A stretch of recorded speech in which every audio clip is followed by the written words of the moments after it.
તો આ તરફ રાજ્યમાં ટેકાના ભાવે ખરીદી પ્રક્રિયા શરૂ થઈ અને રાયડો અને ચણા જેવા પાકોની ટેકાના ભાવે ખરીદી પ્રક્રિયા શરૂ. ખેડૂતોને આર્થિક નુકસાની બચાવીને તેમની આવક વધારવાના માટે ખરીદી શરૂ કરાઈ છે. રાજ્ય સરકાર દ્વારા નક્કી કરેલા કુલ 179 કેન્દ્રો પરથી ટેકાના ચણાની ખરીદી કરવામાં આવી રહી છે. સાથે જ્યારે રાયડા માટે નક્કી કરેલા કુલ 87 કેન્દ્રો પરથી ટેકાના ભાવે ખરીદી થવાની છે.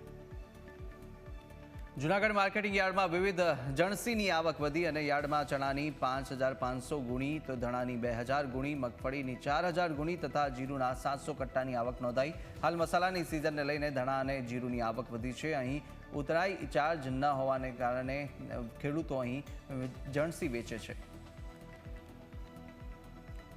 તો બનાસકાંઠાના ગામડાઓની અંદર પીવાના પાણીની સમસ્યાઓ શરૂ થઈ, જ્યાં સરહદી વિસ્તારના વાવસુઈ ગામના 48 ગામોમાં પીવાનું પાણી નથી અને ગામડાઓમાં પાણીની સમસ્યા છે તેવું ખુદ તંત્રએ પણ કબૂલ્યું છે અને આગ ઓગતી ગરમી વચ્ચે લોકો પીવાના પાણી માટે રઝળપાટ કરે છે. અમદાવાદના મણિનગરની નેલ્સન્સ સ્કૂલે ડીઓની નોટિસ કે જ્યાં એક્ટિવિટીના નામે વાલીઓ પાસેથી ઉઘરાણું કરતા કાર્યવાહી કરાઈ. શાળા વાલીઓ પાસેથી 1000 થી લઈ 3000 સુધી ઉઘરાવતી હતી રૂપિયા અને શાળા વિરુદ્ધ ડીઓને ફરિયાદ મળતા જ તપાસ કરવામાં આવી છે. શિક્ષણ નિરીક્ષકે શાળામાં તપાસ કર્યા બાદ કાર્યવાહી કરી. વડોદરાના સમતા વિસ્તારમાં 35 વર્ષ જૂની બિલ્ડિંગ ધરાશાયી અને સૂર્યકિરણ બિલ્ડિંગના 3 ફ્લેટ પત્તાની જેમ વેરવિખેર થયા હતા, જ્યાં બિલ્ડિંગ ધરાશાયી થતાં 3 લોકો ઇજાગ્રસ્ત થયા છે. નીચેના માળ પર રિનોવેશન ચાલતું હતું અને તેને કારણે ઘટના બની. અગાઉ તંત્રએ માત્ર નોટિસ આપી અને સંતોષ માણ્યો હતો. રાજકોટ ઇન્દિરા સર્કલ પાસે સિટી બસના અકસ્માતની ઘટનામાં કાર્યવાહી. ગાંધીગ્રામ પોલીસે સિટી બસ ડ્રાઈવર શિશુપાલસિંહ રાણાની ધરપકડ કરી અને બસનું સ્ટીયરિંગ લોક થઈ જતા બ્રેક લાગી હોવાનું ડ્રાઈવરે રટન કરી રહ્યા છે.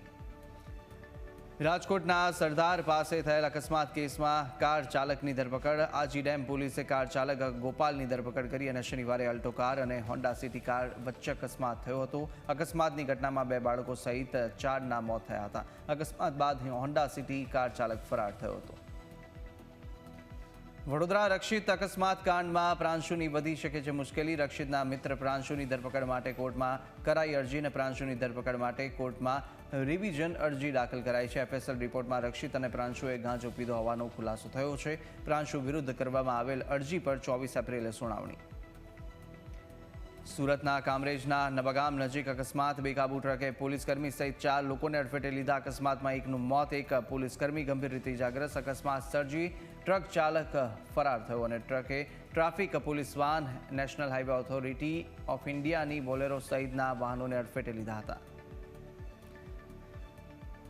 દાહોદમાં કાર ચાલકે 4 મહિલા સફાઈ કર્મચારીને અડફેટે લીધા છે. ઇજાગ્રસ્તોને સારવાર અર્થે ખસેડાયા, જ્યાં રાત્રિ દરમિયાન રસ્તા પર સફાઈની કામગીરી કરતા સમયે કાર ચાલકે અકસ્માત સર્જ્યો હતો, જ્યાં પોલીસે સ્થળ પર પહોંચીને તપાસ હાથ ધરી.